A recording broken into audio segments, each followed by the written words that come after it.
కొల్చారం మండలం రంగంపేట గ్రామంలోని చేనేత సహకార సంఘం ఆవరణలో జాతీయ చేనేత దినోత్సవాన్ని నిర్వహించారు. చేనేత సహకార సంఘ సభ్యులు కొండ లక్ష్మణ్ బాపూజీ చిత్రపటానికి పూలమాలలు వేసి నివాళులర్పించారు. అనంతరం వారు మాట్లాడుతూ చేనేతల అభివృద్ధికి ప్రభుత్వం చేయూతనందించాలని కోరారు.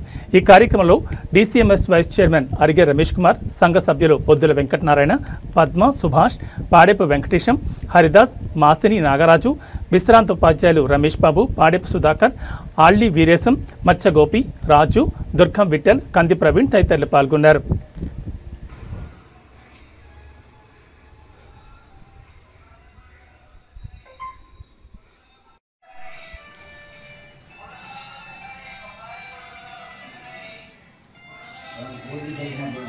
అయ్యో